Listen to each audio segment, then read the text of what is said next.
Whatever political party you identify with, you are welcome here. Whatever color, culture, or creed you identify with, you are welcome here. If you are vaccinated or unvaccinated, you are welcome here. Now look around. Look around at these faces in this crowd. Take a good look around. This is America the Beautiful. And it's worth fighting for. You are worth fighting for. Your children are worth fighting for. Our freedom is worth fighting for.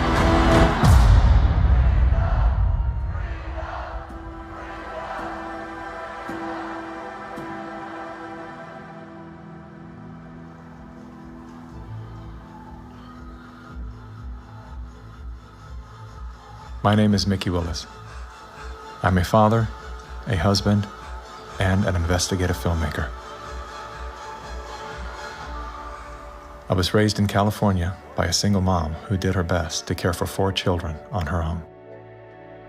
As a child of the welfare state, I witnessed firsthand what happens to the psyche and spirit of those who become dependent on government assistance. Had my mother known the difference between a hand up and a handout, she may have avoided the trap that kept us living on the edge of poverty, like so many people are today. Living in fear of losing her welfare assistance, Mom remained single and lonely until the day she passed, at 58 years young. Her life was cut short by a combination of toxic cancer treatments and grief. Just 34 days before she passed, her first son, my brother, was killed by a drug called AZT. Hundreds of thousands of innocent people died as a result of that prescribed poison. The pusher of AZT was none other than Dr. Anthony Fauci. The reason that only one drug has been made available, AZT, because it's the only drug that has been shown to be safe and effective. Well, it's certainly nice to know that the future looks brighter. 30 years later, there he was again. Same script, same actors, same performance. These are safe and effective products. Knowing what that man had done in the 80s and 90s, I couldn't believe he was still in a position of such power.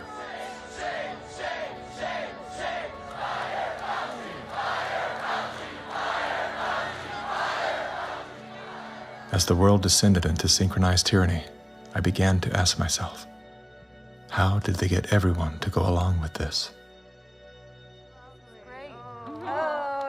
So good. I know. Obsessed with finding the answer, I began studying every moment in recorded history where masses of people devolved into a state of self-destruction.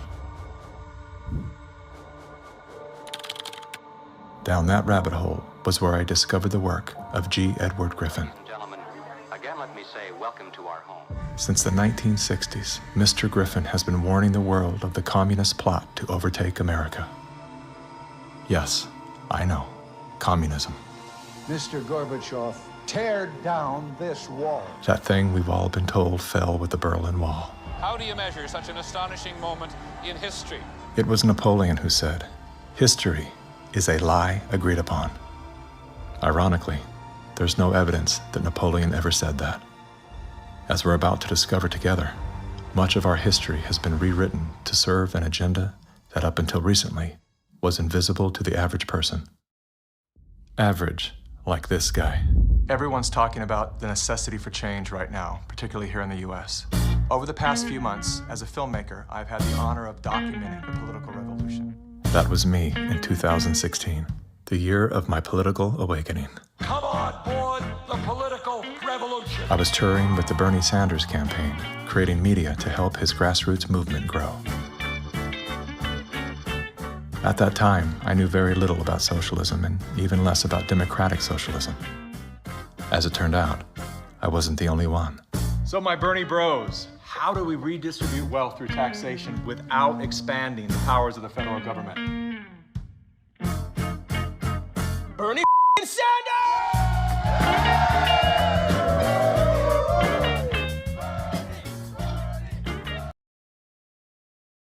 Fusion set in. I began turning my questions inward. Are they hypnotized? Am I hypnotized? That question, that one simple question, activated some strange sort of faith healing. Suddenly, I could see. How did I not see this before? There were so many red flags. The only solution is communist revolution. The only solution is communist revolution. The only solution is communist revolution. That's right, we need communism. That's what we need.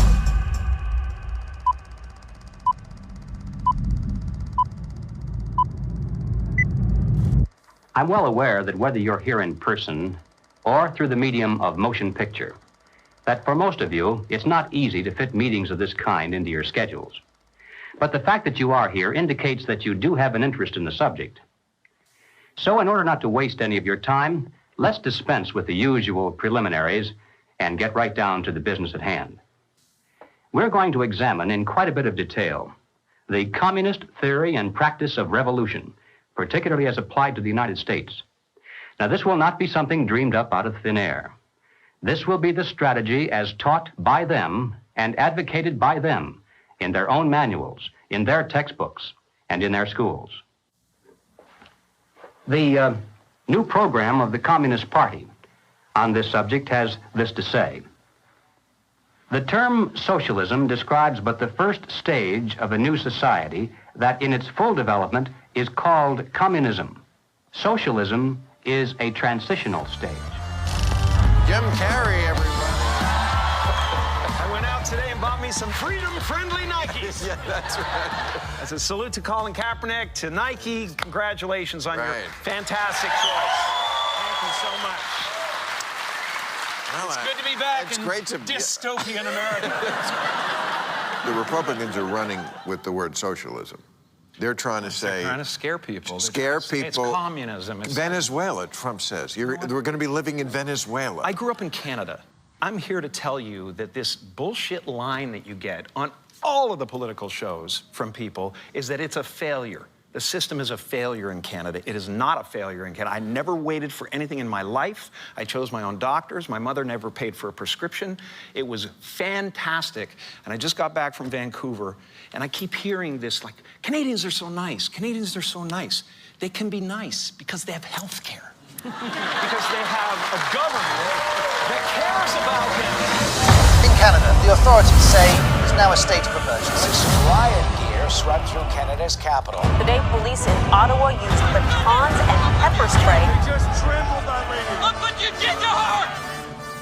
Medical wait times in this country Are longer than ever. The cost of living just keeps climbing. There's a socialist coup unfolding in Canada, and we taxpayers are funding it. In the recent years, a lot of Canadians have been watching their once well-regarded country become what some are even calling tyrannical. A country previously hailed as the most free and democratic in the world. Now, the People's World, the official West Coast newspaper of the Communist Party, ran this rather interesting editorial. What is needed now is an effort that begins to approximate the magnitude of the problem. As a minimum, such a program should demand massive emergency action by the federal government. The federal government has invoked the Emergencies Act. As of today, a bank or other financial service provider will be able to immediately freeze or suspend an account without a court order. If you are involved in this protest, we will actively look to identify you and follow up with financial sanctions and criminal charges. Banks have already started to freeze the accounts of people involved in the protests. Please get out. Immediately get out. Intimidating people in a church during the Passover. Unbelievable. Growing up under communist dictatorship, I have been warning Canadians that that's what's coming. I could smell it. I could see it at every corner. We will not put up with this anymore. We are fighting back. Protests, public protests, are an important part of making sure we're getting messages out there, but using protests to demand changes to public policy is something that I think is worrisome. Okay. So here we have the Prime Minister of Canada saying that, yes, we have a highly functioning democracy and they have the right and freedom to protest. However, if those protests are used to demand change in government policy, then no. The small fringe minority who are holding unacceptable views that they're expressing.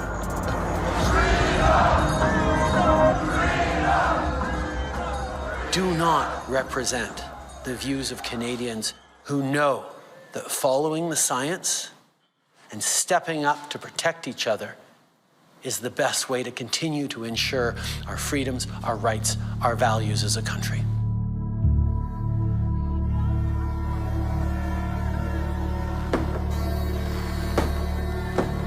Liberal Prime Minister Justin Trudeau claims to be following the science, but Trudeau's science often comes in the form of this bizarre authoritarian technocracy. I think that Justin Trudeau stepped on the landmine when he weaponized the banking system in Canada against the truckers.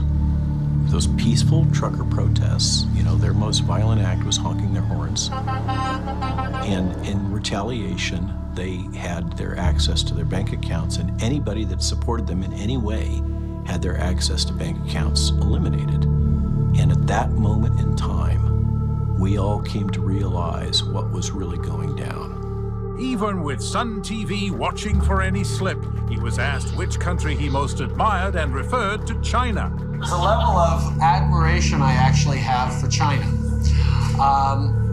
because their basic dictatorship is allowing them. I applaud China for stepping up. I applaud Canada. You can tell what I'm thinking. A prime minister who openly admires the Chinese basic dictatorship, who tramples on fundamental rights by persecuting and criminalizing his own citizens as terrorists just because they dared to stand up to his perverted concept of democracy, should not be allowed to speak in this House at all. Mr. Trudeau, please spare us your presence. Thank you. Canadians know where I stand. This is a moment for responsible leaders to think carefully about where they stand and who they stand with. While Justin Trudeau makes a compelling case study, he is not the only dictator on the rise. Under the new rules provided by the COVID-19 emergency, many other elected leaders were empowered to show their true colors. Interesting how they all marched in perfect lockstep while chanting the same slogans. This pandemic has provided an opportunity. Here we are now with an economy in crisis, but with an incredible opportunity. It's certainly a major crisis, but it also offers us a unique opportunity. Unprecedented opportunity to rethink and reset. The great opportunity for reset. Opportunity for us to reset. For a reset. It's almost as if they all attended the same school of thought and studied under the same professor.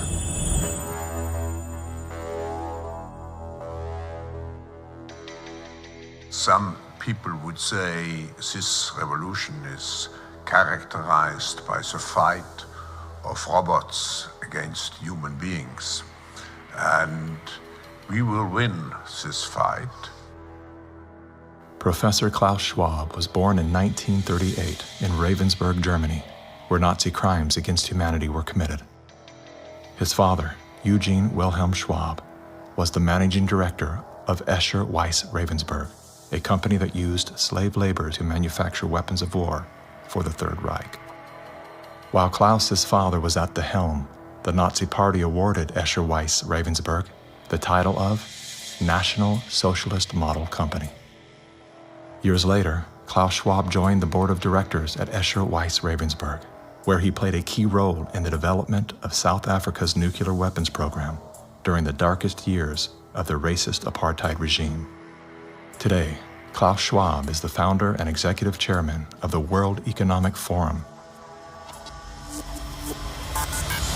If you'd like to meet the people who are supposed to repair the state of the world, or give a piece of your mind to the bankers who helped get us into this mess, we can tell you where to find a lot of them.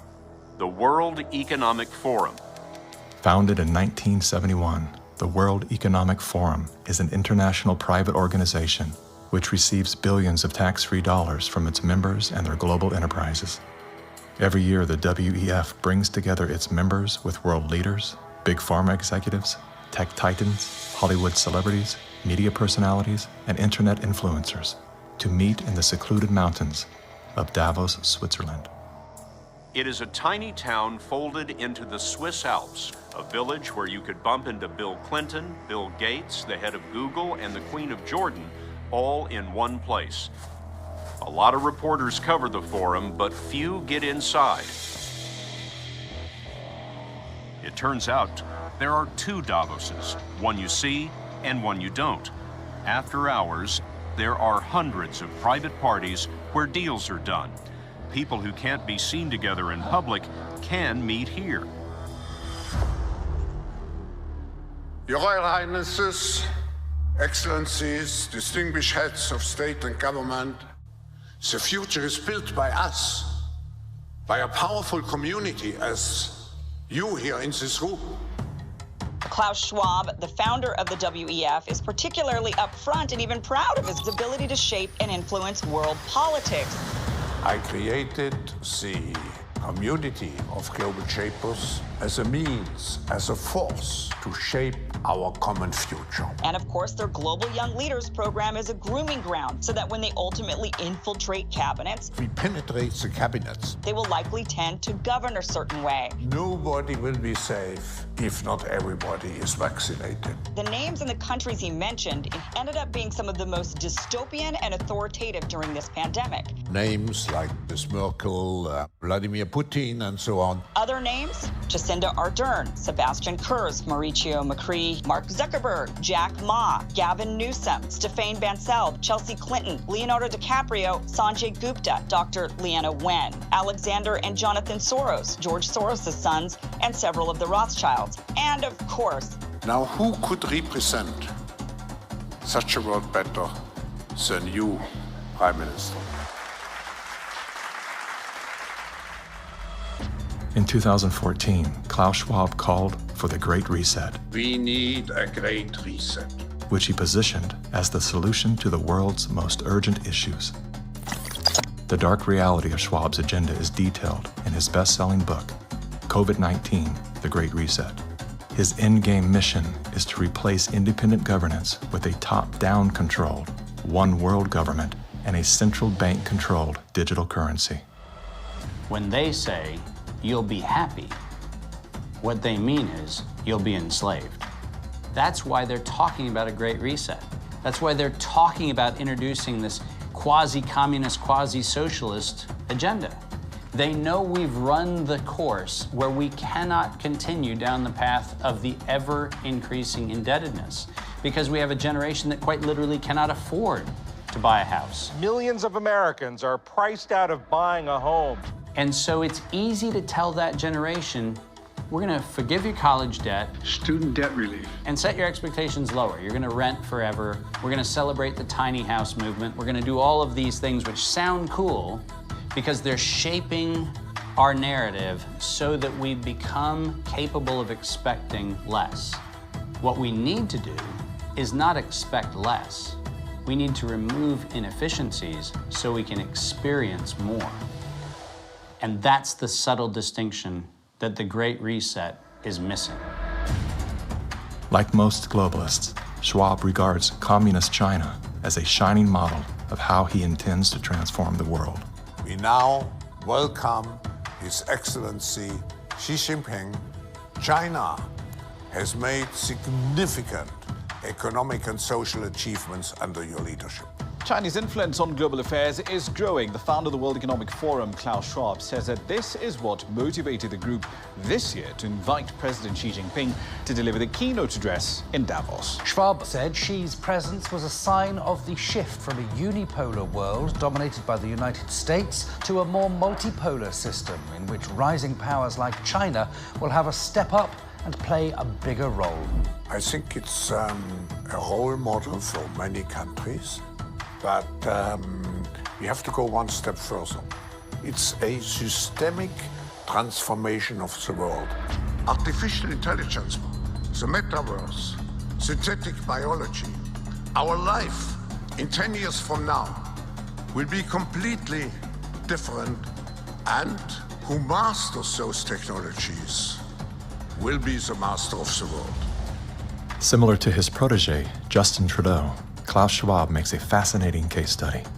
Yet he too is merely the master of his own world. Economic Forum. Science is replacing evolution by natural selection with evolution by intelligent design. Not the intelligent design of some god above the clouds, but our intelligent design and the intelligent design of our clouds. The IBM cloud, the Microsoft cloud, these are the new driving forces of evolution. Today, we have the technology to hack human beings on a massive scale. And by this I mean that if you have enough data and you have enough computing power, you can understand people better than they understand themselves, and then you can manipulate them in ways which were previously impossible. You know, the whole idea that humans have this soul or spirit and they have free will, that's over. Now, how exactly will the future masters of the planet look like? This will be decided by the people who own the data. Foreign powers can collect, store, and exploit biometric information from COVID tests. U.S. intelligence officials tell CBS News that China is trying to collect Americans' DNA in hopes of controlling the future of healthcare. China's test kits are a tool to help China compile genetic data. The Chinese aren't the only ones exploring this technology. The U.S. is working on it as well. The White House is ramping up its COVID response, announcing Americans can once again get free COVID test kits as concerns are growing over a rare... Data is the most important asset in the world. Those who control the data control the future, not just of humanity, but the future of life itself. Everywhere she goes, Ouyang Haoyu is followed. What she buys, how she behaves, is tracked and scored to show how responsible and trustworthy she is. It's called the social credit system. A person's reputation is scored on a scale of 350 to 950. It's big data meets Big Brother, expanding how the government monitors, understands, and ultimately controls its 1.4 billion citizens. A good score brings benefits, but people with low scores lose rights. The cinema names and shames people considered untrustworthy, plastering their details, even their addresses, across big screens. And information collectors are paid to report on their neighbors. The Supreme Court has created a blacklist for so-called bad citizens. Among them is this journalist. He got a little too close to uncovering corruption among high-profile party members. He was blacklisted. He only realized when he tried to buy a train ticket. Once you're blacklisted, you can no longer get a bank loan, start a business, buy an apartment, or even send your children to a private school. By using the mechanism of social credit, we'll be able to establish a blacklist of people. These punishments will serve as a whip to rebuild moral values. And few here are willing to criticize it, something that may pose a risk itself for a bad score and the life that comes with it. It may seem scary, but it's just like that here. We're used to it, and anyway, we don't have a choice. China wants obedient citizens. Criticism or resistance among the population is virtually non-existent. This woman's door was kicked in by police when she refused to go to quarantine. Now these videos show rows of metal containers which are being used to house COVID-19 patients. Some of them have complained that very little food is left for them in the freezing metal boxes. Chinese government officials now installing fences in Shanghai, blocking people from leaving their homes. For some, Shanghai feels like the world's largest prison. 5分钟前头，俺叫俺没几个了，现在突然之间，所有人都叫了。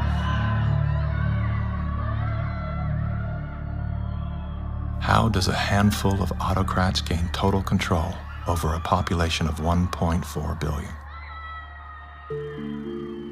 I have 2 master degrees, one in clinical psychology, one in statistics. And at the beginning of the crisis, I started to study the statistics a little bit. The initial mathematical models and the initial statistics all had dramatically overrated the dangerousness of the virus. That was the moment when I started to think how it was possible that an entire society and an entire population was in the grip of a narrative which in many respects was blatantly wrong. After a few months it became clear to me that the only mechanism that could explain what was happening in society was what is usually referred to as mass formation.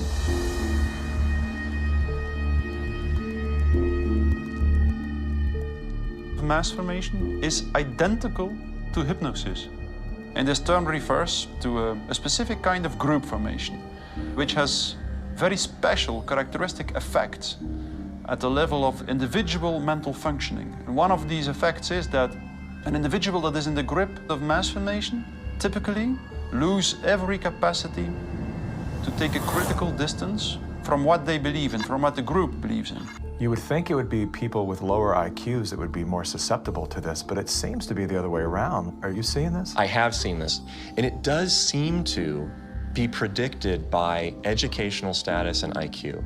We look to be verified for our belief system, right? And so a doctor goes to the CDC. The CDC says this is true, it must be true, I'm staying in that zone. It's actually people outside of the system go, well, I want to challenge the CDC here for a second. Where's this study come from? Where's it, and that's what I do. All of these people were kept out of the conversation. All I can comment and you were there, wanting me to sign onto a social contract where the scientific method isn't being used.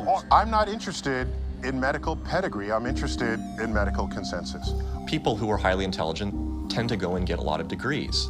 Those people have spent so many years in institutions to get those degrees that they have developed a trust and confidence in not only the educational institutions, but those that support them, which are largely government bodies. And so they start from the place of, if it's told by the university, by the government, it's probably going to be true. What I've learned about science is that it's really, imagine they're looking at like a fragment of the world and it's all they see. It's all they're looking at. The world, they don't see the world. So I think that there's a disconnect between people who are smart and have lots of degrees with actual reality, with the lived experience of nature, of life, that you don't see with people who are actually working with their hands outdoors all of the time. A mass formation typically emerges in a society when very specific conditions are met. First and for all, the most central condition is a major part of the population needs to feel lonely.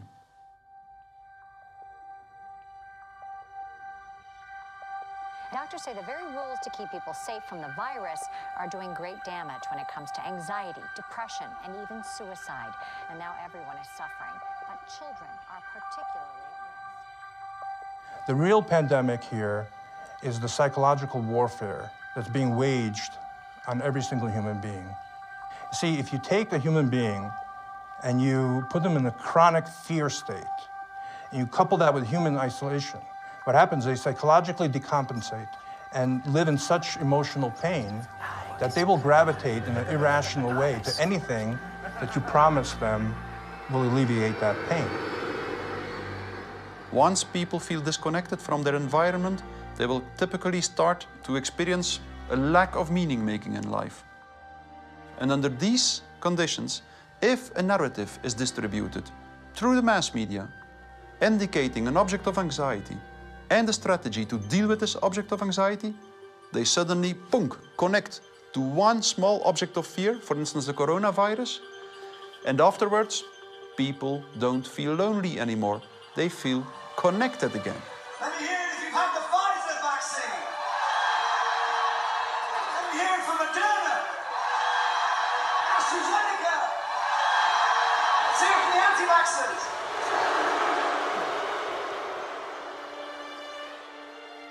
The new kind of social bond is highly problematic, just because the connections between the individuals even deteriorate more, and the bond between the individual and the collective becomes stronger and stronger and stronger, which make them willing to sacrifice everything for the collective. Its health, its wealth, the future of its children, everything. Something else that is really characteristic of individuals in mass formation is that they become radically intolerant for dissonant voices. The people who are not getting vaccines, it's time to start shaming them. What else? Or leave them behind. Vaccinated person having a heart attack? Yes, come right on in. We'll take care of you. Unvaccinated guy, rest in peace, Wheezy.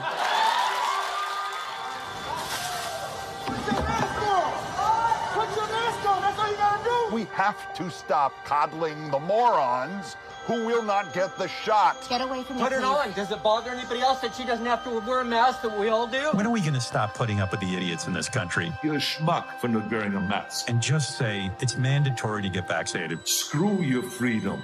People who do not go along with the masses are stigmatized, and in the end, the masses are inclined to destroy the people who do not go along with them. And they do so as if it is an ethical duty to do so. Getting good people to do bad things, harmful things, while thinking they're good things, it's a dangerous place to be because it looks great. You feel great while you're being used. They will sacrifice themselves, and they see it as a virtue because it demonstrates their complete obedience to the cult, to the group, to perform ritualistic behavior which causes them harm. One of the most clear illustrations of this was when the leaders of the Communist Party in the Soviet Union were sentenced to death, often tortured to death. They did not object. They said things like, if this helps the Communist Party, it's my pleasure to do it. That's something that was observed in all major examples of mass formation in history.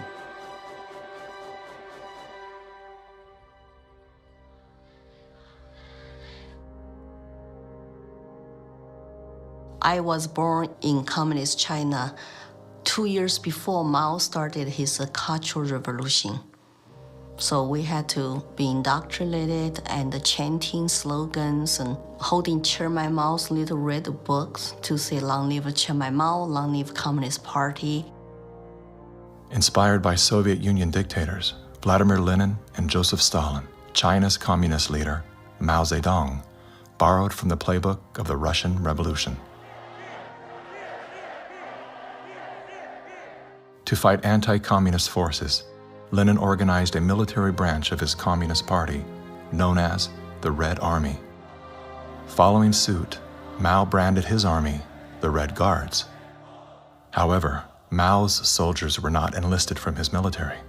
His Red Guards were made up of high school and university students. So he used young people to start Cultural Revolution, to top down statues, burning old buildings, and demonize all religions, going after all dissident voices, and to turn all the Chinese against each other. Family turn on each other, neighbors turn on each other. Chairman Mao, as he was known, was deeply influenced by Lenin's ideas on Marxism and revolution, and often praised Stalin as a great leader. He started his Great Leap Forward campaign in the 50s and killed 2 million landlord owners. 40 million to 60 million people estimated starving to death. The people were trading their children's dead bodies to eat, to survive. Cannibalism was everywhere. Through war, torture, execution, and famine, Chairman Mao caused the death of 80 million innocent people, making him the deadliest dictator of all time.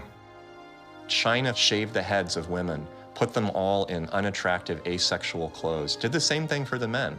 This technique has been used in the 20th century by every totalitarian regime. The Mao wanted to create a genderless society. That's why girls like me could not wear beautiful clothes and could not do makeup. We have to just look like boys, unisex, no gender. They asexualize the population so that there's no more desire, no more bipolarity of male and female. Everybody looks like an automaton. And then what do? Rather than turning towards one another, they turn towards the state. So the only thing left for me, a child, to believe in is communism. And Mao was the new God.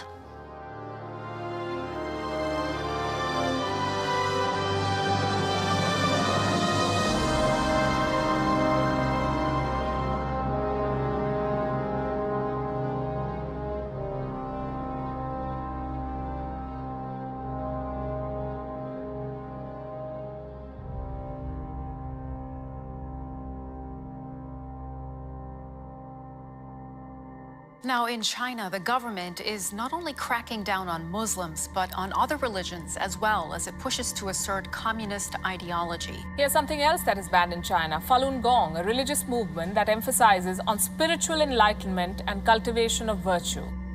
5,000-year-old Chinese civilization were founded on faith. Communist regime is atheist. So any philosophies which encourage people to believe God, believe good things, it's something they don't like. I decided to escape China after serious persecution I have experienced. Under this pretext of COVID-19 coronavirus, the Chinese Communist Party has intensified its persecution. We were arrested several times and detained in various detention and brainwashing centers. Over the past few years, a vast network of camps has been built across Xinjiang. A series of classified bulletins show how easy it is to be singled out by the Chinese government for education and training. The U.S. Defense Department says as many as 3 million are being forcibly detained in re-education and forced labor camps. China calls them thought transformation camps built to prevent extremism from spreading, but reports indicate they're more like prisons. When I was detained in detention center, I was handcuffed and hung over a radiator pipe with my toes barely touching the ground. And I was hung over there for 3 days. The CCP guards brought 4 male detainees into my cell and began one of the worst experiences of torture. And on the brink of death, I realized I could do nothing but turn to my belief. So I prayed to be saved. Moments later, one of the 4 male detainees suddenly fainted on the floor, which interrupted the torture.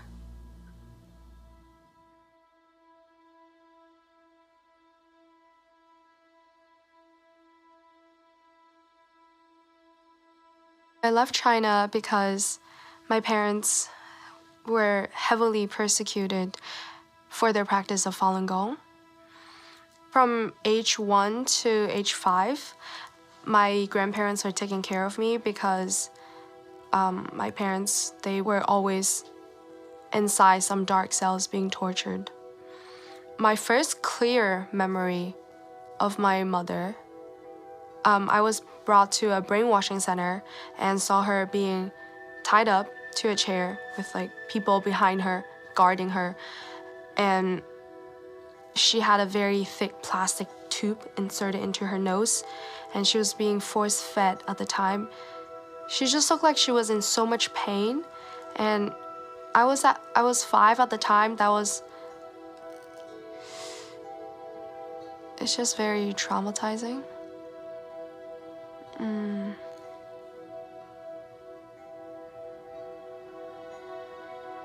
My school principal actually came to me several times and told me not to be a part of my parents and to report any activity that my parents would do. They're instilling all the lies and hatred into the younger generation. The young people are used today to do the American Cultural Revolution, to turn the kids basically not to trust their parents anymore. And say, oh, my parents don't understand me, I'm confused, so I need to turn to my teachers, turn to other authority figures. Look at the Mao's Cultural Revolution to say how many similarities are there.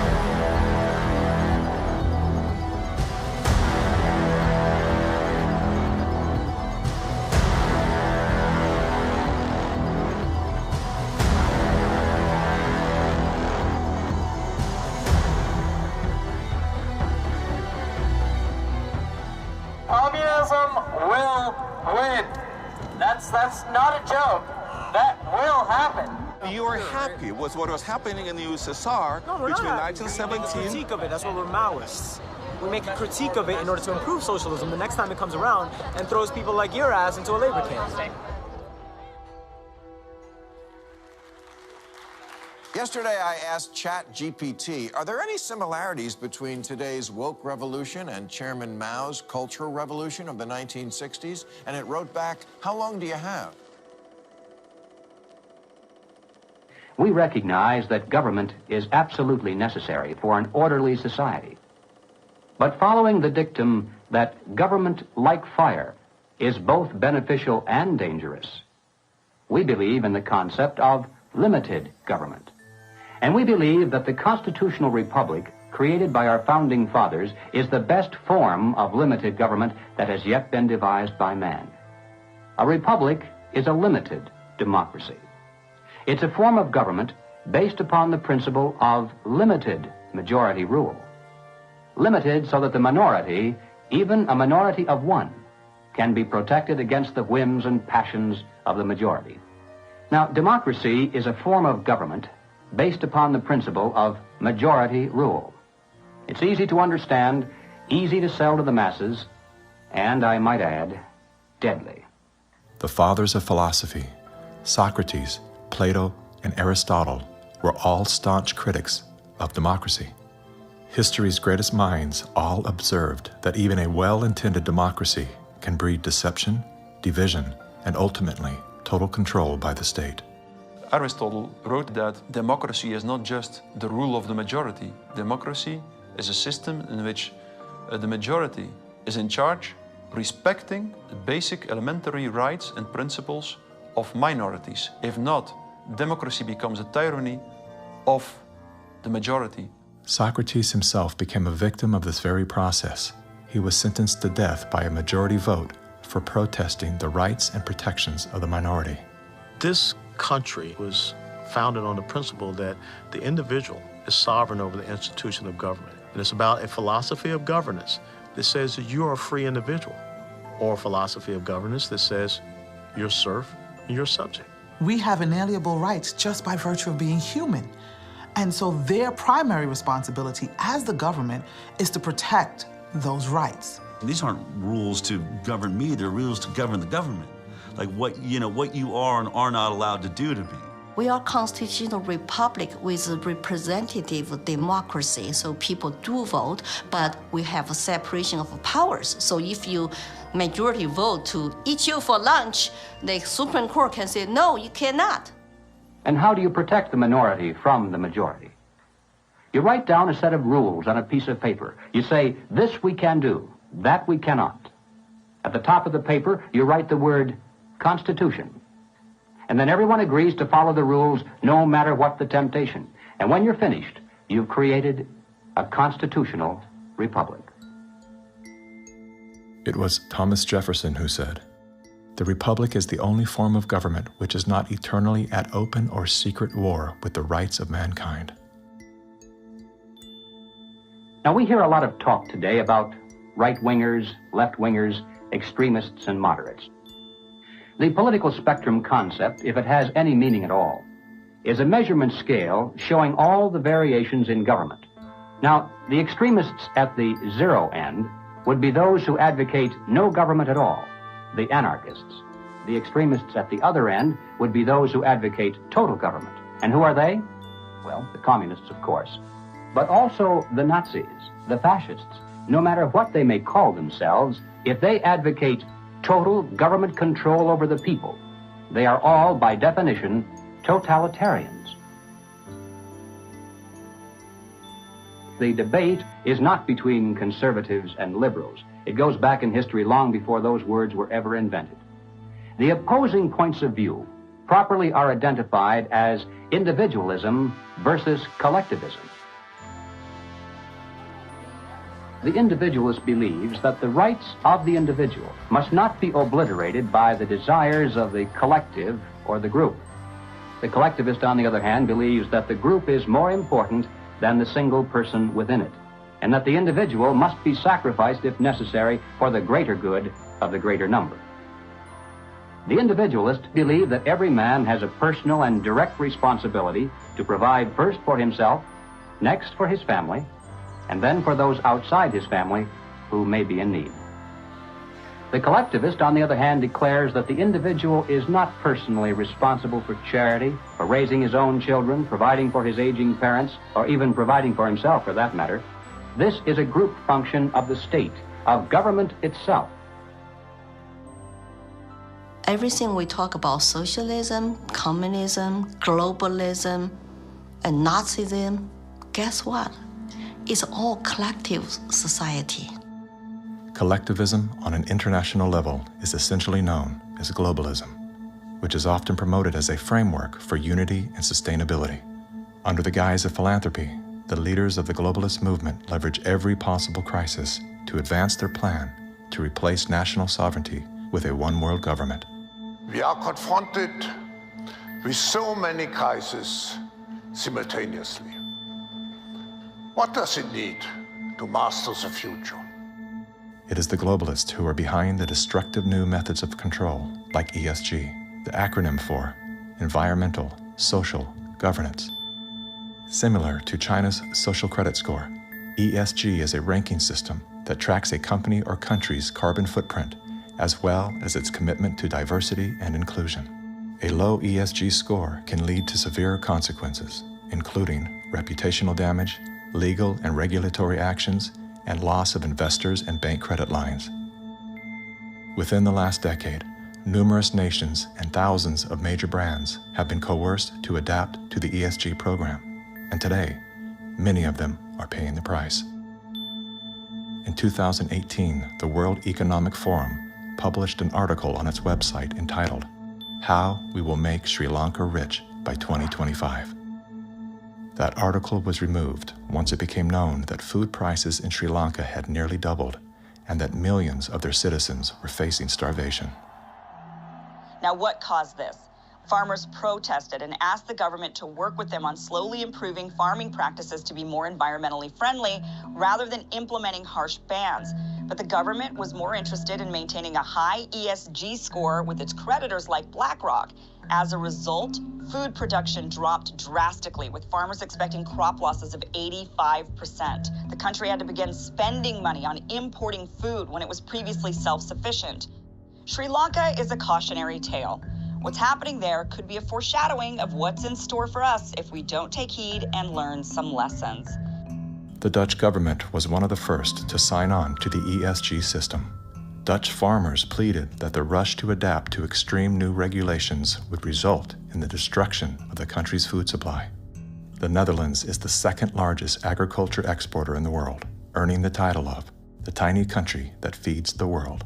A collapse of their system could trigger a global food crisis.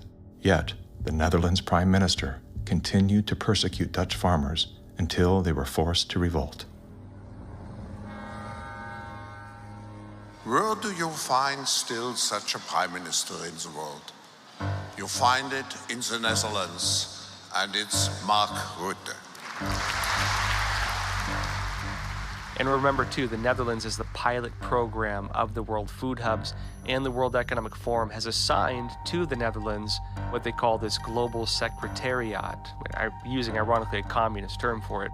Klaus Schwab's golden pin-up boy, Prime Minister Mark Rutte, is busy fulfilling the agenda of the World Economic Forum's Great Reset by turfing farmers off their own land. Perhaps the most important lesson I've learned in my years as Prime Minister of one of the world's most outward-looking trading countries is that national interests are often best served by international cooperation.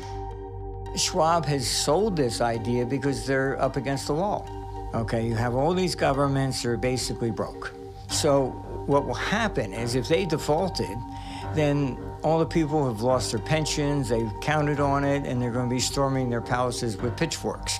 Schwab has sold the idea that, well, we go towards Marxism and you can still retain power. None of these net zero climate schemes work without massively disrupting or even destroying the lives of the little people.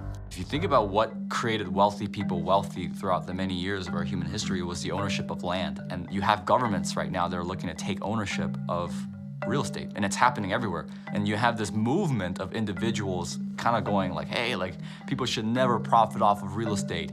And unfortunately, that ideology is what the government is using to take control. If we look at data from 2001 to 2015, there is a slow and steady trend towards more corporations owning single-family homes, apartments, office spaces, and less individuals actually owning real estate.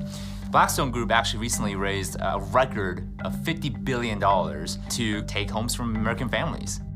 During the pandemic, when all people were ordered to lock down indoors, why did governments around the world make exceptions for mass protests? We've all heard the term fire sale. In this case, it's not a metaphor. When a community is damaged by protests, the value of local properties plummet. Investors then gobble up the devalued real estate for pennies on the dollar. In many cases, the leaders of the decimated communities receive kickbacks for allowing this transfer of wealth. Big companies and investment firms swooping in and buying up some of the only affordable homes in your neighborhood. The more you have individuals not own their own home, the more you have individuals not financially independent, creates more dependence on big financial corporations that profit off of mass people. So we are going towards a world where the people are owning nothing. I always say, like, if we don't own anything, well, who does? Bill Gates, business magnate, software developer, philanthropist, nation's largest farmland owner. Gates owns nearly 270,000. It's a reinstitution of Marxism where, communism owned all the property. In his Communist Manifesto, Karl Marx wrote, "The theory of communism may be summed up in a single sentence: abolition of private property." Karl Marx was a German philosopher and social theorist who lived in the 1800s. He is the co-author of the Communist Manifesto, which has been referred to as the Bible of Communism. His theories of class conflict and dialectical materialism were instrumental in shaping socialist and communist movements worldwide.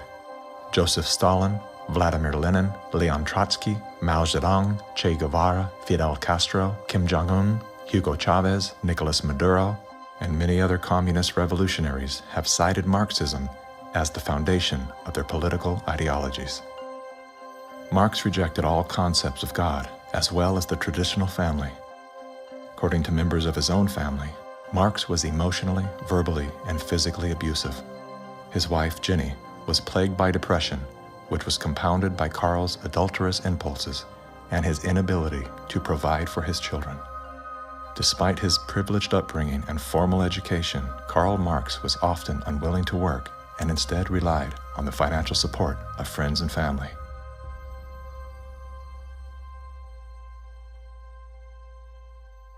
In 1943, the following directive was issued from party headquarters to all communists in the United States. It read, "When certain obstructionists become too irritating, label them as fascist or Nazi or anti-Semitic. In the public mind, constantly associate those who oppose us with those names which already have a bad smell. The association will, after enough repetition, become fact in the public mind." The founding fathers were racist, misogynist, Fascist political party, radicals on the far right, anti-Semitic, xenophobic, transphobic, Uncle Tom's White supremacist, domestic terrorist, neo-Nazi organizer, Nazis. You are an anti-vaxxer. anti-vaxxers, racist. Name calling is their #1 bullying tactic, and they apply it unremittingly to anyone who questions their dogma or says something they find unacceptable or offensive.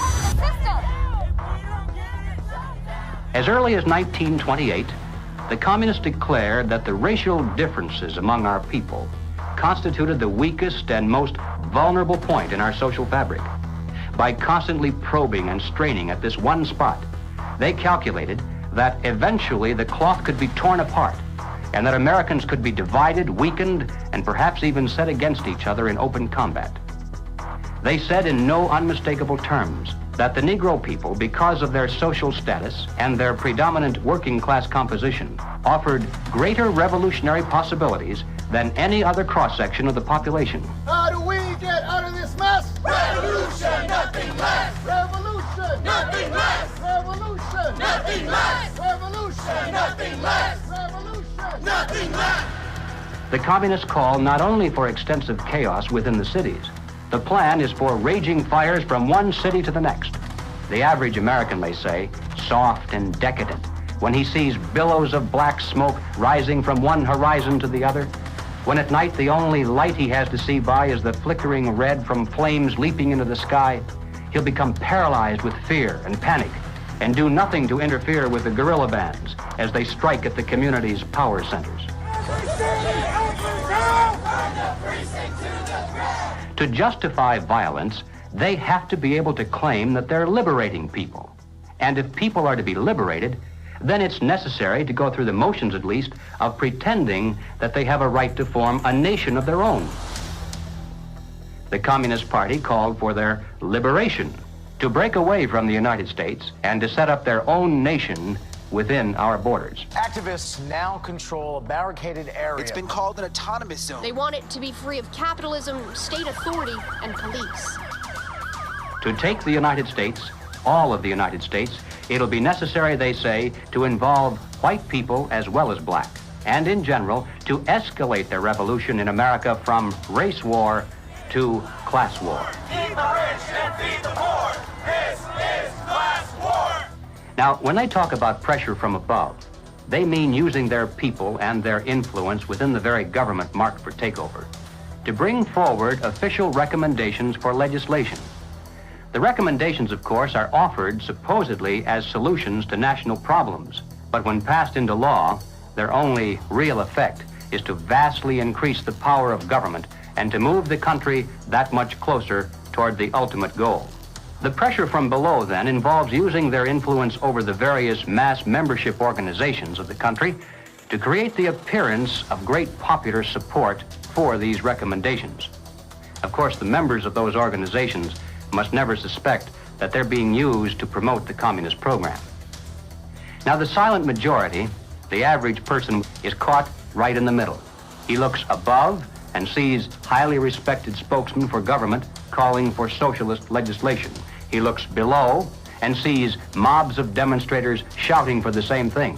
He says to himself, has everyone gone crazy or is it me? Now, he's still in the majority, of course, but he doesn't know it. He thinks he's helplessly outnumbered, and he bows to what he thinks is the democratic will of the majority. Here's an interesting thing I've noticed is even with a lot of these ideologies, right, with what people call these days, woke, if people were these horrible, awful, bigoted, racist, xenophobic, white, it wouldn't even work. The only reason it even works is because people are so compassionate that they, I want to make sure I use the right words and I say the right phrases. So you're actually weaponizing the fact that people are decent people, and you're taking that compassion and you're targeting it at, this is the group of people who you should be angry at. They weaponized human compassion. We mustn't kid ourselves into thinking that the communists have placed their agitators only into the black communities. They're working both sides of the street. They want hatred, violence, and bloodshed between the races, and they don't care how they get it or whom they use, even children if necessary. My young comrades. Hi. This is my way of figuring out if you've been tainted by the patriarchy. This looks creepy. It looks creepy. Why? There's just like this thing about white people that just makes me be like... Oh, looks like Donnie got a full cookie. Because he's a white man. Say it with me. Structural racism. Yeah! You may have wondered why the Communist Party has been a staunch supporter of the drive to place a black studies curriculum into our high schools and colleges. The reason becomes obvious the minute you take a look at the textbooks and the study guides. Schools are now radicalizing our kids. I mean, this is the volume of the book from Critical Race Theory, and it literally says here, whiteness is a bad deal, and it has a symbol of Satan. You gonna deliberately teach kids this white kid right here got it better than you because he white? You gonna purposely tell a white kid, oh, the black people are all down and suppressed. How do I have 2 medical degrees if I'm sitting here oppressed? Not only is it in the schools, but it's in the workplace, it's throughout society. It's destroying this country. If this continues, we will look back and be responsible for the dismantling of the greatest country in the world by reverting to teaching hate and that race is a determining factor on where your destiny lies. Thank you. Sarasota School Board Chairwoman, what has been the worst of what you've had to deal with in terms of community or parental reaction? The calling of names, tyrant, Marxist, communist, and they want to move kids over to charter schools and private schools without the oversight of the state. And that's wrong. Education authorities in the United States are asking the government to use anti-terror laws and involve the FBI against parents who protest against the way their children are being taught. It identifies no fewer than 13 possible federal crimes, including making annoying phone calls. How about this one? They could be prosecuted for using the internet in a way that might cause emotional distress. Over the weekend, Democrats voted to ban gendered language in House rules. And that means no more terms like father or mother. Is the administration's official policy to replace the term woman with birthing people? Black birthing people. Black birthing people. Black and indigenous birthing people. You shifted in places from using the term mother to if people. Again, if we're trying to be precise in the language that's used. Mom's a pretty good word. I'm not a birth person, I'm a mother. Can you provide a definition for the word woman? Can I provide a definition? No. Yeah. I can't. You can't? Not in this context. So I'm not a biologist. The meaning of the word woman is so unclear and controversial that you can't give me a definition? Do you believe then that men can become pregnant and have abortions? Yes. Literally everything that was fought for women's rights is going straight down the drain. This environment that has been created and corrupted and manipulated does not respect women, does not respect children, does not respect men. It cares nothing for family. So that's why they have to attack mother and remove father, because she's gonna protect that child, he's gonna protect that woman, and they both are gonna protect society. Good evening. Good evening. Thank you very much. Thank you for your service. When you talk about a parent-child relationship, you're talking about something primal that is in the heart of the liberal, not the Marxist, that's in the heart of the person who's conservative. And they're pushing the boundaries on something that they cannot control.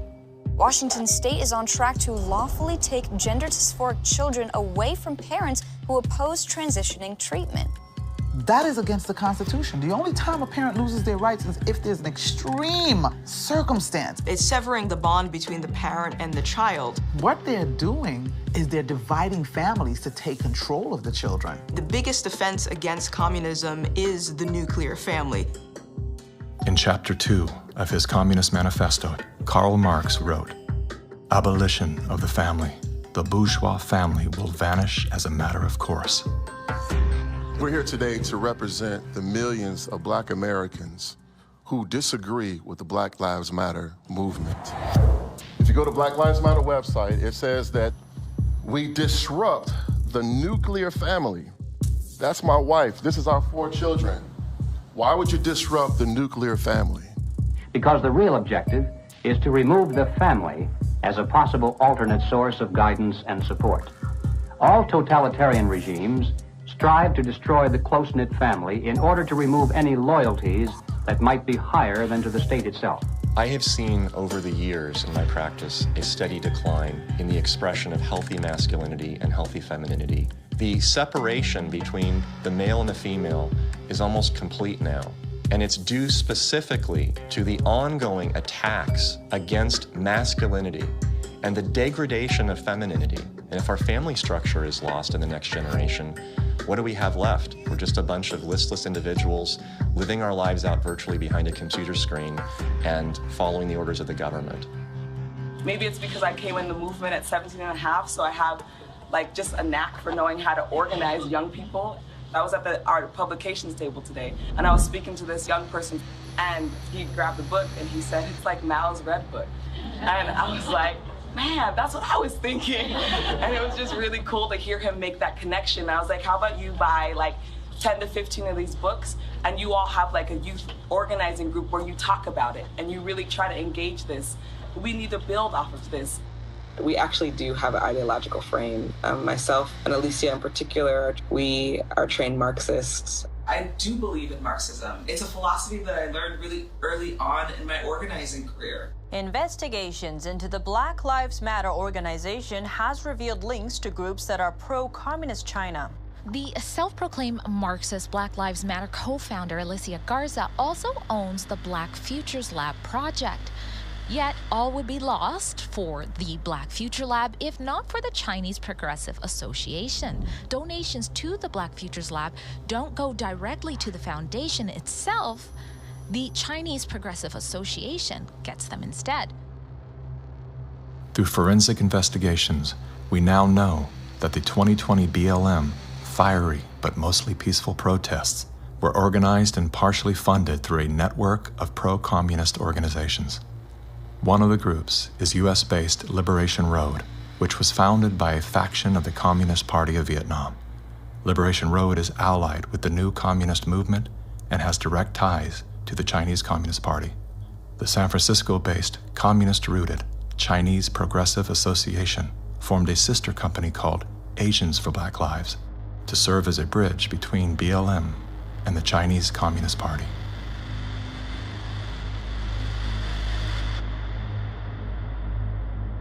I spent a lot of time with President Xi.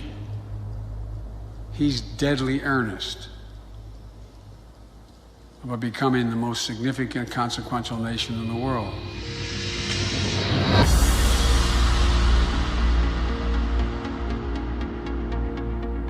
When we speak of China, it's important to distinguish between the people and their oppressive government. And while the Communist Party of China is undoubtedly America's greatest foreign adversary, it's crucial to recognize that the most urgent threat to the future of the United States resides within its own borders. We're so used to thinking in terms of the old-fashioned concepts of warfare, we fail to realize that the favorite weapons of communist conquest are instead propaganda. Do you know who the greatest propagator of disinformation in the history of the world is? The U.S. government. The slanted view of history. History has been written to tell us a certain story. The 1619 Project is trying to reframe that story. What these people are doing is subverting young black minds to think that the Revolutionary War was fought in order to preserve slavery. And it's based on something that simply isn't true. The tactics of internal subversion. I thought that America was racist. I thought it was patriarchal. I thought our capitalist society was just a means of exploiting people. And I thought all of these things because that is what I was told. The preaching of hatred to incite civil disorder. I want to tell you, Kavanaugh, you have released the whirlwind, and you will pay the price. A California man is facing federal charges for the attempted murder of Supreme Court Justice Brett Kavanaugh. Treason, blackmail, the smear. This is the first time Assange is being questioned over the rape allegations. The LA Times ran an article calling Larry Elder a black white supremacist. All committed by soldiers who wear no uniform and who claim to be loyal citizens of the target country marked for conquest from within. World War III that rages around us right now is a political war, an economic war, a psychological war, a spiritual war. As a matter of fact, the bomb, as a psychological weapon, is being dropped on the American people every single day. You probably assume you're safe.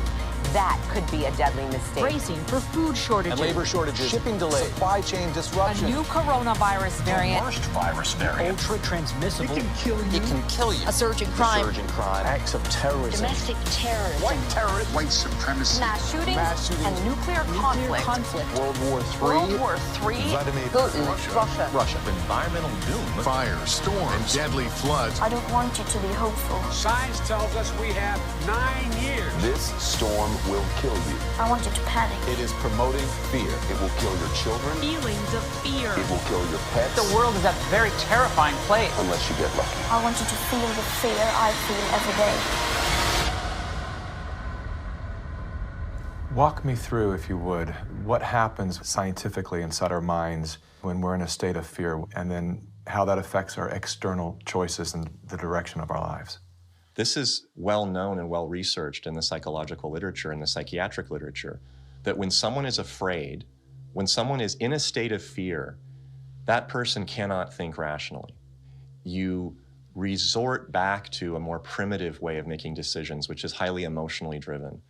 And when you're placed in a chronic state of fear, as we have been, you end up in a, what I would call a traumatized state, meaning that you're not just momentarily scared, you are frozen. You have seen your ability to think critically suspended. The issue is not about COVID or vaccines or anything else. It's not that.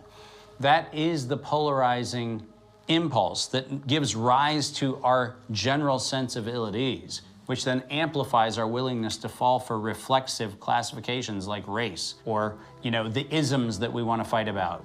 The more we can distract people by creating the illusion that says everything is fearful, the more we can manipulate the population.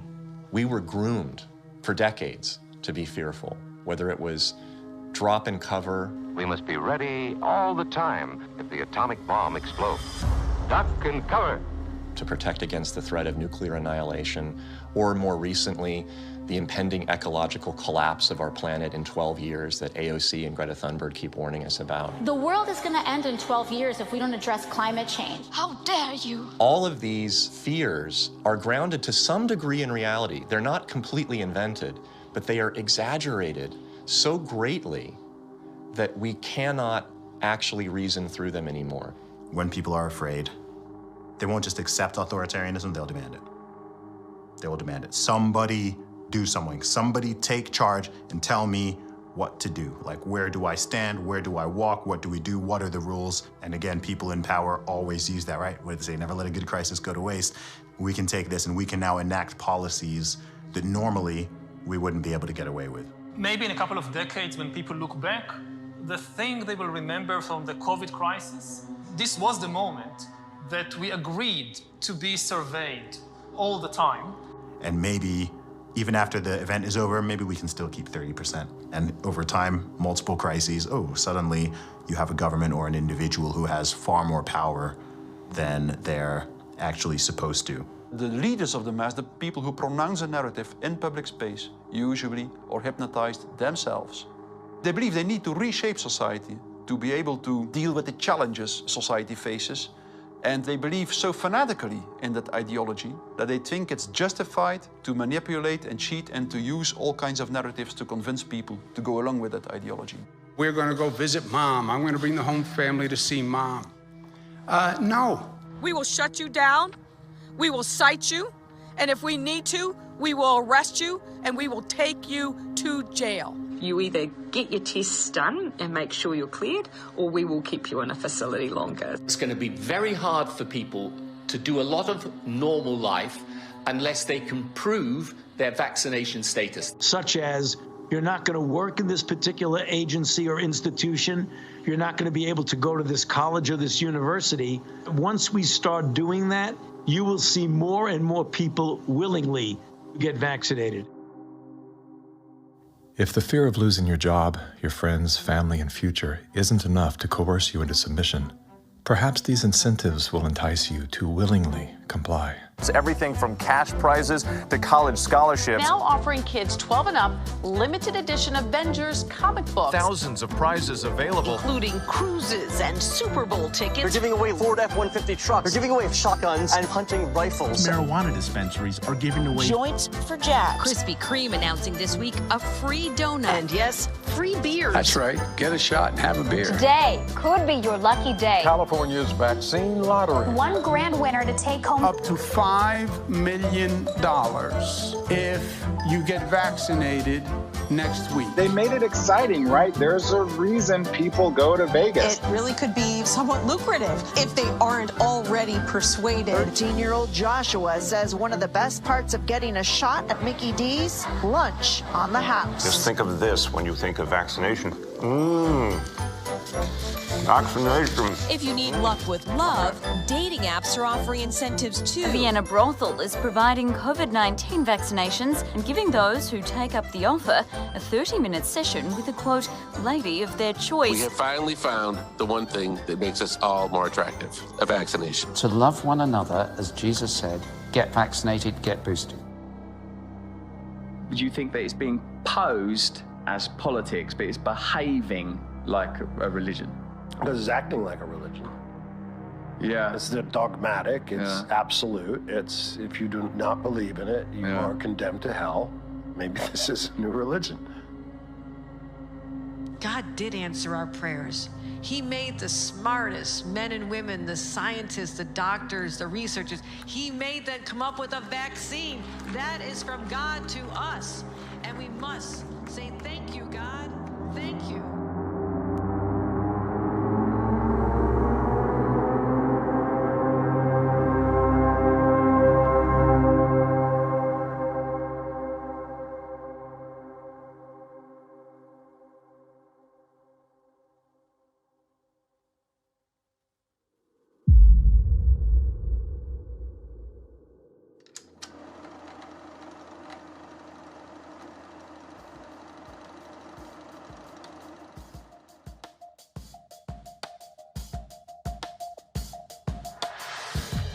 There was a time, and not too long ago, I think, when we could have pulled ourselves out of this without too great a sacrifice on the part of anyone.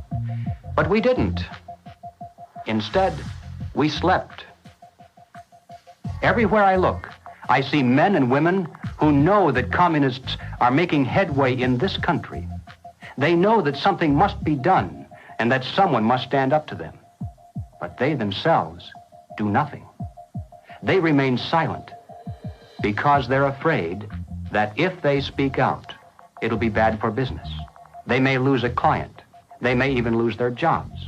Or perhaps they're receiving a regular government check and already are too dependent upon some of the very people and programs they know they should oppose. We have now passed the point of painless solutions and parlor patriotism.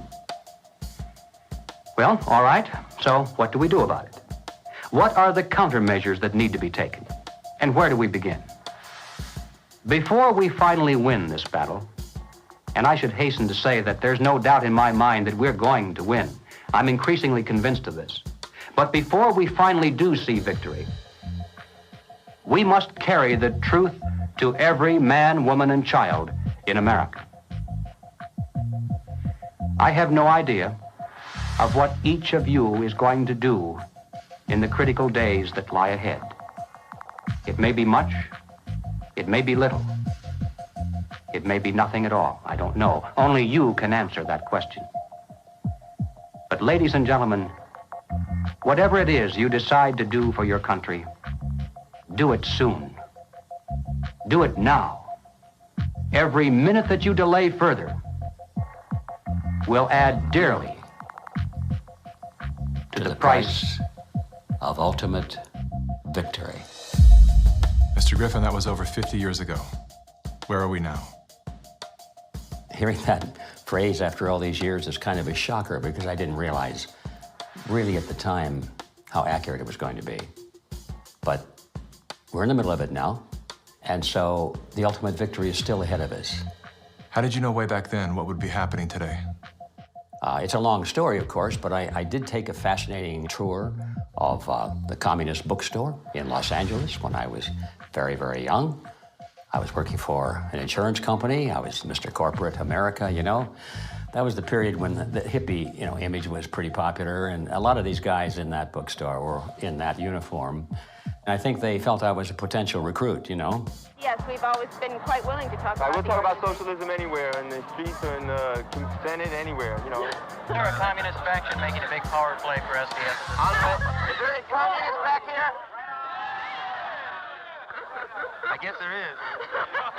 Yes, they are communists, and yet our nation seems unconcerned. Many newspapers, television commentators, and educators call these young revolutionaries dissidents.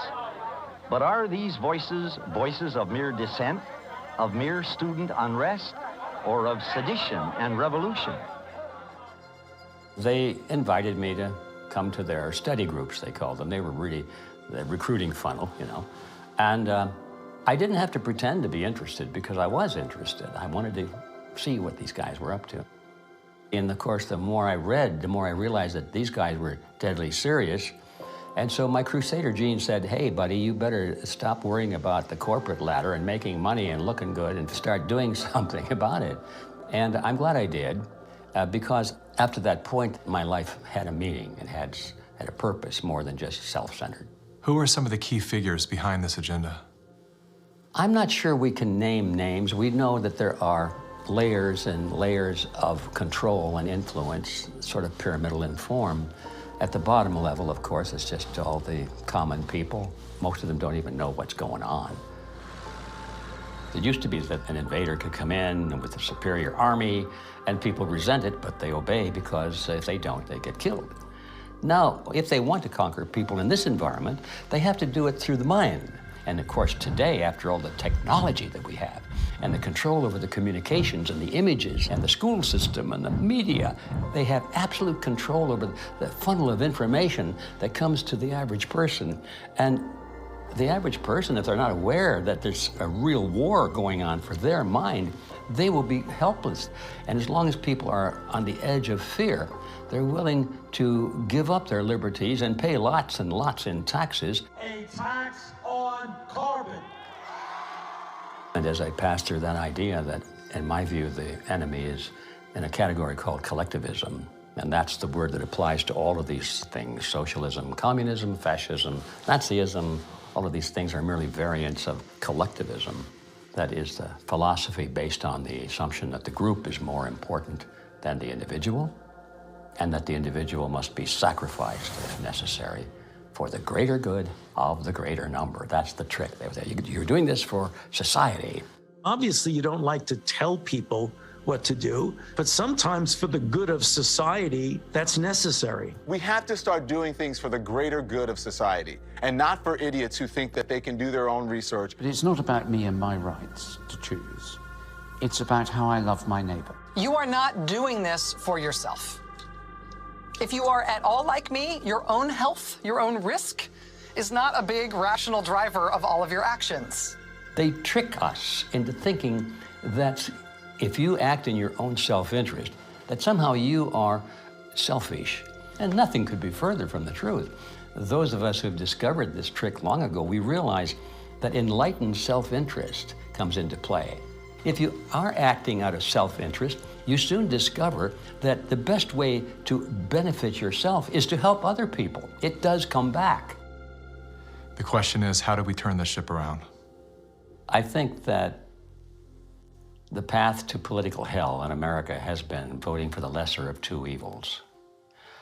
They create conflict because conflict creates fear and confusion, and out of that chaos, people are not too analytical. They'll just struggle for some quick answer, which is who you're going to vote for. That's usually the answer that's offered to them. They think that if you just vote for somebody, the right person, everything will go away. You cannot wait until there's a list of candidates that's published and you say, which one am I going to choose? You know, by that time, the game is over. All those candidates have been selected before you were even aware. You've got to get into politics at the local level so you have some influence in which candidates are selected. And that starts at the grassroots level. You don't come in at the top, you come in at the bottom. If we do that job, we will influence both political parties just like our opponents do now. There is actually a way forward and a way out, but it's going to require work, and it's also going to require that we acknowledge that we have wronged ourselves, that we are part of this problem. It's not the government that caused this. The government facilitated it. What caused it was our being asleep at the wheel. Without taking accountability, we cannot move forward. The masses of humanity have been slapped awake in a very short period of time. to where now it has created a domino effect of awareness all across the planet. People cannot go back into the matrix now. They can't. A lot of people are trying to, and they can't. We have the right as citizens in this country to abolish government and create a new one. And that is the authority that has been given to us. It is written in our documents, the Declaration of Independence, the Constitution of the United States, the Declaration of Human Rights. We have indelible rights, and the basis of those rights are our freedoms. And if we don't have that, we don't have life. And so we have to awaken, we have to arise, we have to fight. The natural rights of every individual is life, liberty, and property, and establishing a country on a premise that had never been established before, that the individual is sovereign because their rights are endowed to them by a sovereign God. This which has happened can only be described as divine, which is why we're the nation. Our ideology, our way of life is always under this relentless attack that we have defeated over and over again, and we will defeat it this time. We're all fighting with each other, and the way that we combat that is doing the opposite of what these war overlords want us to do, which is fight with each other. We should be learning how to forgive and inviting other people to the table even if we disagree with them, and extending grace to one another even if we know that they've done something that we totally disagree with, because that's how we ultimately are going to heal as a nation, is understanding that we all come from different walks of life and we all live here together, and let's start talking. The only real problem that's existed in the world, it's division. It's that people are not getting in rooms, willing to speak with one another, see each other's hearts, and get to know, hey, what do you believe? What do I believe? And is there a way we can actually work together to solve these problems? And I'm willing to bet that most of the Gen Zers would say yes. That's what we do right now, and that's why I'm glad we're at the age that we are, because we can be leaders of that conversation. When I started to realize, like, wow, freedom's a polarizing concept for some reason. Thought this was America. Is this America? It is? Okay. World's different than I thought. So my fear was, I could lose everything. I could lose my audience. I could lose my business. But I knew, especially having a son come into the world, I am imprinting something on his beautiful, innocent, fragile psyche and heart. I'm imprinting the man that I am, or I'm imprinting a hollow shell of the man that I refuse to be. And I knew in that moment, I'm willing to risk losing everything to do that. I would rather pick up cans on the side of the highway to feed my family than to live out of alignment with my truth and betray my son. Just say no. Rise up in a nonviolent way. They can't imprison everyone. They can't fire everyone. But they can fire individuals that are separated and don't work together and give in to the fear. And don't sacrifice your future for a few conveniences now in the present. You should sacrifice maybe the present conveniences so that you're going to have a future. The media has done a good job at stripping from us our ability to think on our own and for ourselves. If we can get back to that, I think that we can build a stronger America. In my opinion, the first step you have to take is you have to get out from under the control mechanisms. And that means blow up your TV, don't listen to the fear porn, and set yourself free of debt, which is what controls you and controls everything around you. It is the weapon that is used. The most important thing is always that the dissonant voices continue to speak out, and, also extremely important, that they don't start to form a mass or a crowd themselves. Because that happens very easily as well, happens very easily. Once a large-scale mass formation starts, the people who do not go along with them feel threatened, and they can start to form a mass themselves. So it's extremely important not to form a mass ourselves. That means to form a group, a coherent group, and that what unifies this group should in the first place be the fact that everybody who belongs to the group can have his own opinion and can speak in his own way. What matters most to you?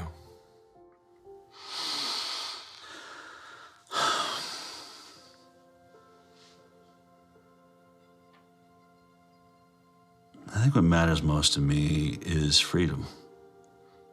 Freedom. I want as little laws as necessary to keep us from killing each other. I mean, I get it. There's crazy people out there. We have to find a balance. In the end, I want my children to live in a world where they're free to dream, to take risks, to fail, to succeed. Hardship strengthens us. We wouldn't have had the American Revolution and the beta model for the American Constitution, the beta model of a republic in the modern world, unless the tyranny of King George had been unbearable. All the good things in life usually are a result of some kind of a rebound against something that's very not good at all, very painful. I mean, I think about if someone had jumped in there and taken away my failures. I can't do what I'm doing now if someone had kept me from really hurting, really learning lessons that were hard to learn so that I would never make that mistake again. In a philosophical sense, we should be thankful for this movement that's happening, in spite of the fact that it's tragedy and it's hurting people and all that, but without it, we might just go right along in that pot and be boiled in time. But now the frog is jumping out, and we have a chance coming up here now to create a new vision, and it's going to be great. It's a bit cynical, but it is in the end good news that mass formation and totalitarianism always destroys itself in a relatively short time span. And the most important thing, of course, is that you have to make sure that the system does not destroy you before it destroys itself.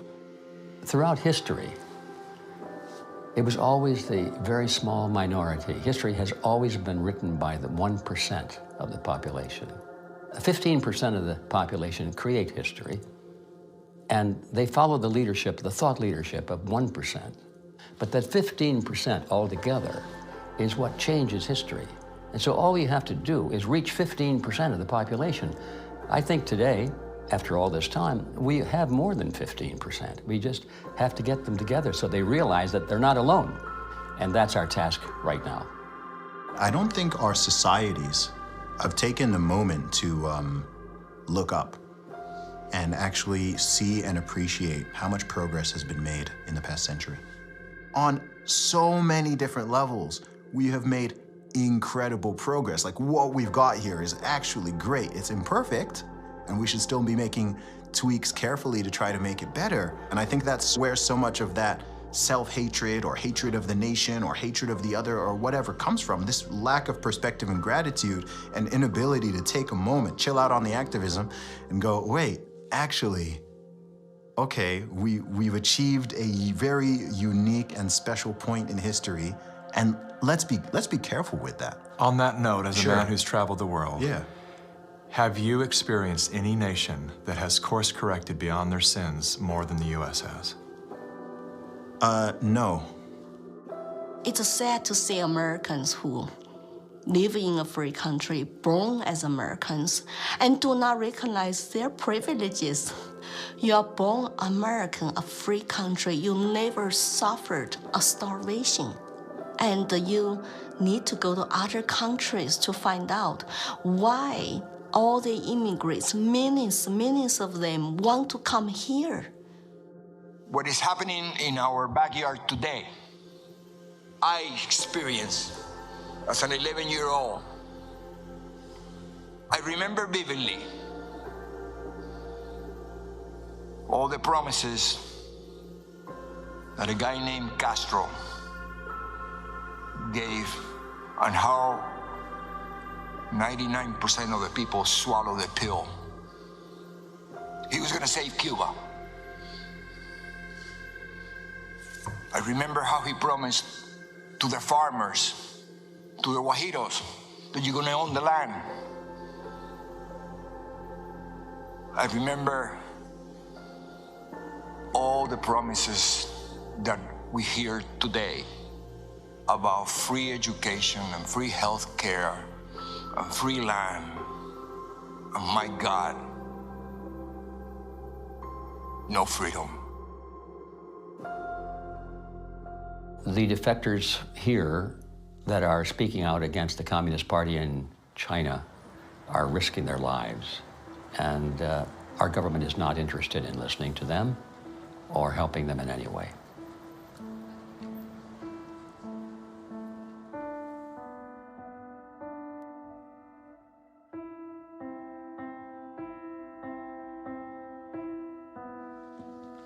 I have been in America for 10 years.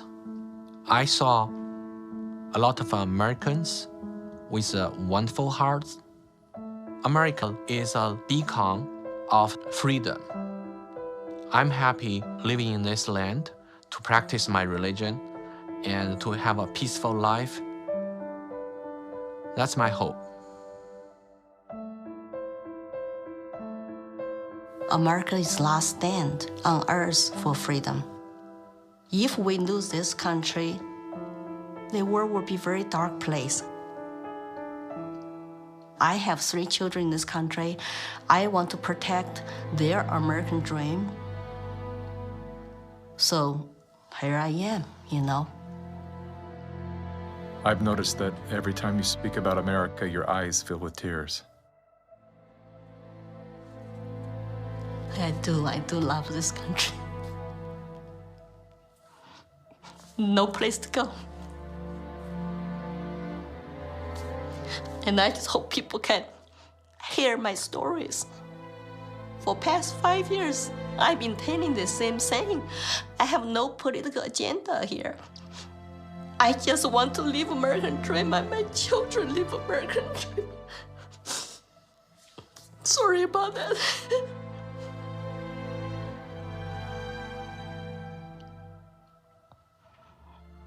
It's time to ask questions. It's time to wake up.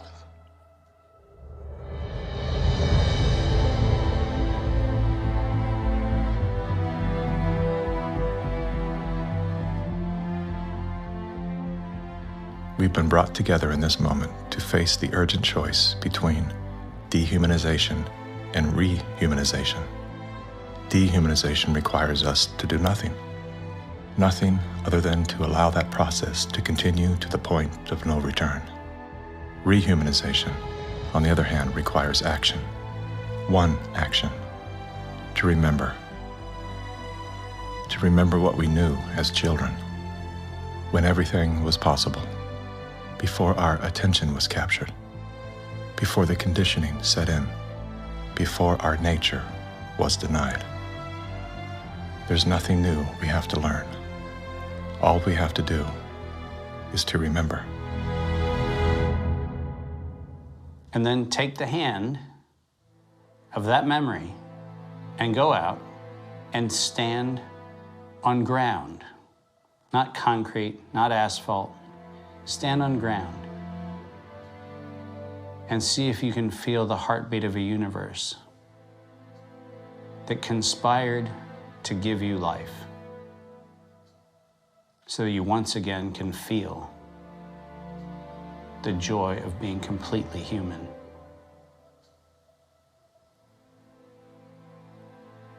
And then never forget that moment.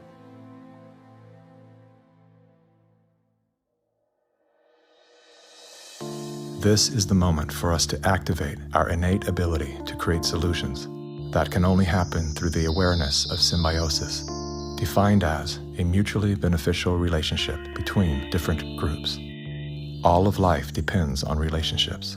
Every living thing is in communication, from the stars to the planets, the earth, the plants, the elements, the insects, the animals, the humans, and every cell within us. Real change out there begins with real change inside.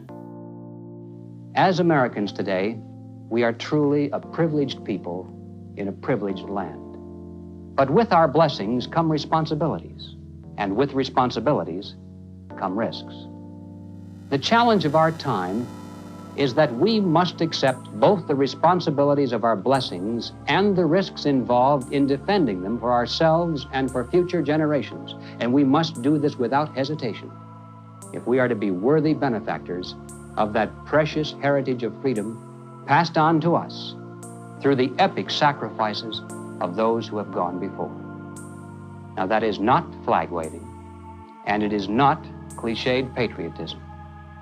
as a simple statement of the obligations of citizenship in this glorious land, our land, which with God's help we shall preserve.